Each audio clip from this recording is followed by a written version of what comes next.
طيب كيف تصف نقيب عبد الله عمل الآليات أو الأجهزة إن كانت تعمل بالتأكيد في هذه اللحظات، وهذا وقتها يعني الذي تعمل فيه فيما يخص سحب وشق الطرق والأنفاق من منسوب المياه الكبير الذي تشهده الآن، يعني أريدك يعني أن تقيم عملها فيما يخص المركبات الخاصة بذلك الشيء، المركبات التابعة لإدارة الدفاع المدني والمركبات التابعة كذلك للأمانة العامة للعاصمة الرياض، وكذلك أجهزة الشق، يعني هل هي تعمل الآن أم؟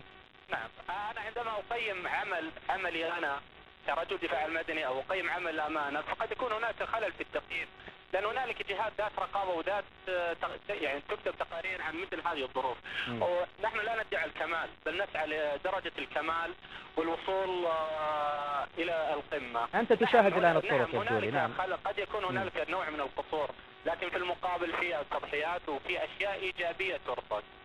بالتأكيد يعني، ولا أحد يغفل هذه التضحيات والجهود، يعني جهودكم يعني مثمنة ومشكورة وتذكر وتشكر، كذلك أيضا بجهود المواطنين يبدو لي أيضا هم معكم يعني قلبا وقالبا ليس فقط المواطنين، بل المواطنين والمقيمين وكل من يقوم في هذا البلد. بالتأكيد، ولكن يعني سألتك يعني تقييمك وأنت يعني على رأس العمل الآن، ويبدو لي يعني الجميع يعني رفض موضوعي. نعم، إذا كنت أنا أقول لك الآن إنه العمل ليس عمل إداري، بل عمل الآن عمل إدارة في مثل هذه الظروف. إذا جميع اللجنة الفورية من جميع الجهات ذات العلاقة تعمل ومتواجدة في غرفة عمليات الدفاع المدني، هذا دليل على أنه هنالك في حرص وفي اهتمام لمواجهة مثل هذه الظروف وتذليل العقبات أمام كل جهة قد تواجهها، سواء الهلال الأحمر، الدفاع المدني، الشرطة، الأمانة.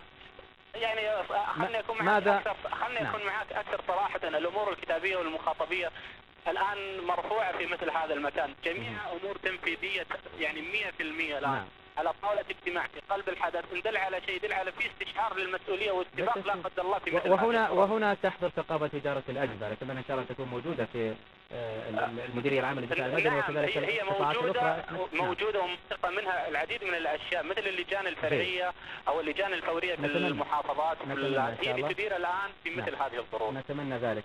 لكن ماذا عن الطائرات الاستطلاعية؟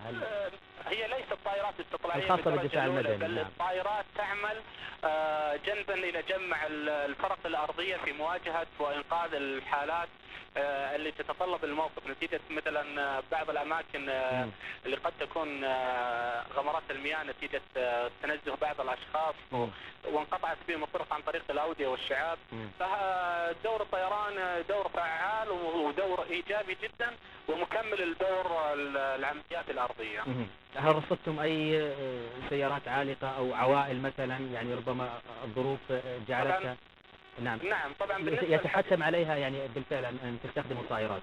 طبعا استخدام الطائرات يمكن شاهدنا ليس فقط في السيول على مدينة الرياض، بل الطائرات الحمد لله طائرات مؤمنة حديثا تستطيع التعامل مع أحنك الظروف والوصول إلى الأشخاص اللي فعلا يتم أو محاولة الوصول للأشخاص اللي لا تستطيع الفرق الأرضية الوصول لها، أو أحيانا تستطيع الوصول لكن نتيجة كثافة الحركة المرورية يتطلب الموقف سرعة تدخل الطائرات. أشكرك نقيب عبد الله القفاري المتحدث باسم الدفاع المدني بالرياض، كل الشكر لك، وسنكون معك إن شاء الله يعني يبدو لي في نشراتنا اللاحقة. وهذا اليوم يعني هو يوم بالتأكيد يعني تحشد فيه الكثير من الجهود، وكما قلت يعني إدارة الأزمة يجب أن تكون حاضرة في مثل هذه الظروف، ونتمنى بالتأكيد السلامة للجميع. أشكرك نقيب عبد الله، كل الشكر لك. نتواصل معك إن شاء الله بعد قليل أو في نشراتنا اللاحقة. ينضم إلينا الآن حسن ميرا وهو من الرئاسة العامة للأرصاد وحماية البيئة، انضم إلي هاتفيا. أهلا بك سيد ميرا، تسمعني جيدا؟ سيد حسن؟ نعم، على أي حال يبدو لي إن شاء الله سوف يكون معنا بعض المسؤولين في الرئاسة العامة للأرصاد وحماية البيئة. وتعلمون ليست الطرق فقط يعني هي المتضررة، أيضا يبدو لي شبكة الهاتف وكذلك الشركات المشغلة أيضا للهواتف الجوالة هي أيضا تضررت من هذه العاصفة، ويبدو أنها كانت قوية بحيث أن تتعطل الاتصالات كذلك. يعني نحاول قدر الإمكان أن نضعكم في صورة الحدث. ونكون معكم بين الحين والآخر مع بعض المسؤولين في رئاسة العامة للإرشاد وحماية البيئة في الدفاع المدني، وكذلك في إدارة مرور منطقة الرياض والدوريات والمرور السري، وأيضا الطرق الدائرية والقادة هناك فيما يتعلق بمحاولات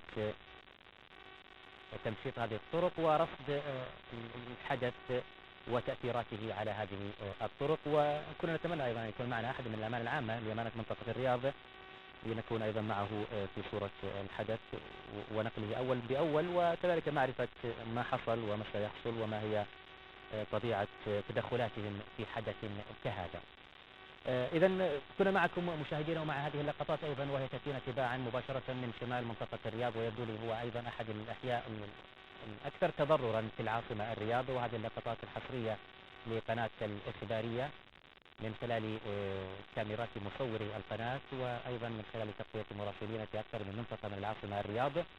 هذه اللقطات للأمطار في شمال منطقة الرياض، وكنا أيضا قبلها مع لقطات لشرق العاصمة الرياض، وأيضا كذلك اتصالات هاتفية من أكثر من جهة في العاصمة الرياض مع أكثر من مراسل نقل لنا صورة الحدث ونقل لنا أيضا بعض مشاهداته المتنوعة هنا وهناك. وبالتأكيد في حدث كهذا تتضافر الجهود أكثر وأكثر من قبل المواطن المقيم الذي يجب أن يضع يده بيد المسؤولين في الدفاع المدني وكذلك المعنيين بإدارة المرور. نعلم أنها لحظات عصيبة ربما يمر بها أي شخص يكون عالق في مثل هذه الطرق كهذا الشخص الذي نتمنى إن شاء الله أن يتجاوز هذه المحنة، ونتمنى إن شاء الله أن لا يكون هناك أي تضرر لمواطن أو مقيم أو أي عائلة أو كبير سن أو طفل أو نساء أو رجال في أي منطقة من مناطق المملكة.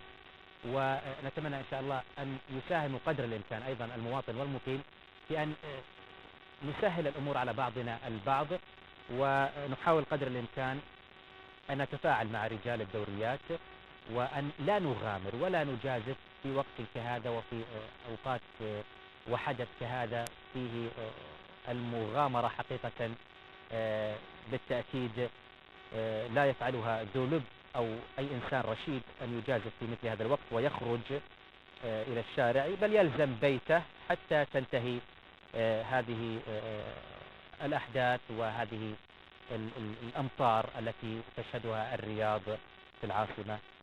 نتمنى إن شاء الله أن نتجاوز مثل هذه الأمور، وإن شاء الله أن تكون خصوصا فيما يتعلق بالجوانب المرورية أن تكون الطرق سالكة إن شاء الله في القريب العاجل، ولا أن تكون هناك أي حوادث تعكر صفو المواطن المقيم. ينضم إلينا الآن الرائد علي القحطاني ونعود إليه وهو قائد الطرق الدائرية والمرور السري في الرياض. كنت معنا في بداية هذه التغطية رائد علي ونشكر لك هذا التواصل. يعني الأوضاع أما زالت كما هي منذ اشتراكك معنا في هذه التغطية أم تغيرت الأمور نسبيا؟ يعني هل الطرق التي تحدثت عنها أنها كانت مغلقة فيما يتعلق بالدائري الشرقي والشمالي هل هي